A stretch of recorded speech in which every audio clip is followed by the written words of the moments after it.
안녕하세요. 철학과 여행과 자전거를 좋아하는 안상상입니다. 코로나로 인한 언택트 시대, 사람들과 접촉을 피하면서 출퇴근과 여가 시간을 즐길 수 있는 따릉이, 공유 자전거가 각광받고 있습니다. 2020년 올해 작년 대비 따릉이 사용량은 25% 이상 증가하였고, 코로나로 인하여 전 세계적으로 자전거 생산이 더뎌진 데다 여가 시간을 위한 자전거 수요가 늘어난 점 또한 자전거 사용량에 큰 기여를 하였다고 예상됩니다.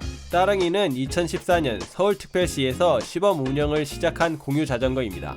간략한 따릉이의 사양을 소개하자면, 알루미늄 프레임의 따릉이는 24인치 바퀴에 고장과 환경에 강한 3단 시마노 내장 기어를 사용하고 있고, 한 대당 가격은 약 80만원으로 결제 단말기가 40에서 50만원이란 점을 봤을 때 자전거는 30만원대라는 걸 유추할 수 있고, 삼천리와 알톤 스포츠에서 생산하고 있습니다. 따릉이의 사용량이 증가함에 따라 서울시 또한 2022년까지 10,000대를 추가 도입 계획 중이지만, 자전거를 좋아하는 많은 분들께서 무분별한 도입은 따릉이가 망할 수 있다는 나름 이유 있는 걱정을 합니다. 자전거 개체수 증가는 정말 따릉이를 망하게 하는 길일까요?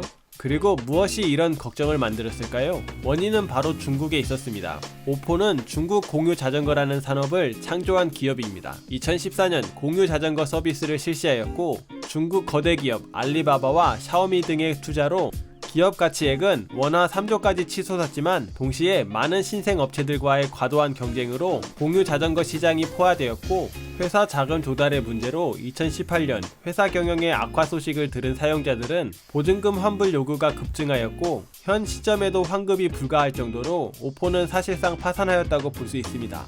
이러한 자금 조달 문제는 표면적인 문제라고 볼 수 있고, 보다 본질적인 문제는 낮은 공유 문화의 시민 인식과 높은 관리 비용에 있다고 판단합니다. 애당초 공유 자전거로 인한 수익은 상당히 제한적인 데다 오포의 반납 시스템은 따릉이와 달리 스테이션 기반의 반납이 아닌 아무 곳에나 반납 가능한 GPS 위반 반납 방식으로 중국 시민들의 무분별한 사용과 방치로 관리 비용이 급증하였고, 여기에 정부나 보이지 않는 손이 도와주지 않는 이상 오래 지속 가능한 건 사실상 어려운 일이었습니다.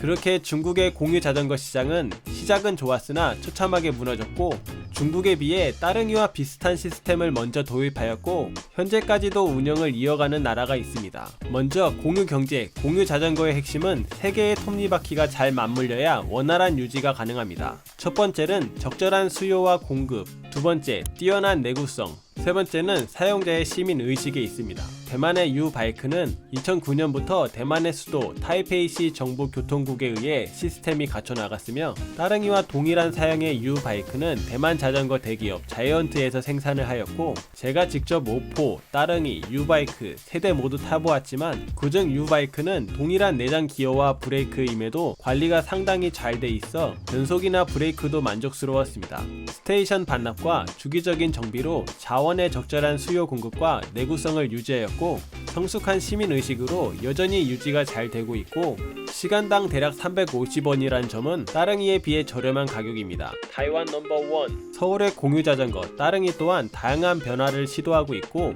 작은 사이즈의 20인치 따릉이부터 전기 따릉이까지 도입 계획 중입니다. 공유 경제 그리고 공유 자전거의 핵심은 사용자의 시민의식이 큰 기여를 한다는 점입니다. 2018년 따릉이 헬멧 시범 운영을 하였지만, 이용률 8%보다 문제는 25%의 분실이 발생했다는 점을 봤을 때, 우리나라의 시민의식의 위치와 자전거에 대한 인식 그리고 안전에 대한 인식 개선 또한 나아가야 할 지향점입니다.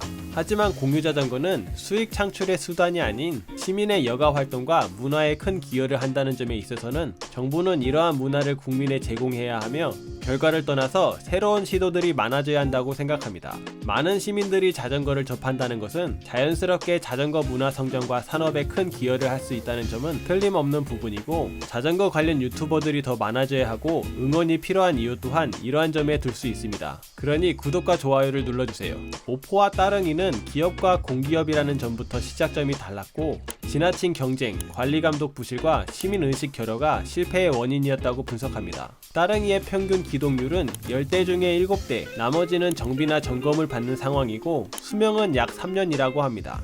한 대당 약 80만원은 공유 자전거의 유지 비용이 많이 든다는 건 부정할 수 없는 사실이지만, 국민들의 여가 생활과 대중교통의 역할을 할 수 있는 각 지역의 공유 자전거들과 따릉이들의 많은 변화와 시도가 한국 내의 자전거 산업과 문화를 성장할 수 있는 한 요소라는 점에서 응원과 관심이 필요하다고 생각합니다. 제 채널 또한 응원과 관심이 필요합니다. 끝까지 시청해주셔서 감사합니다.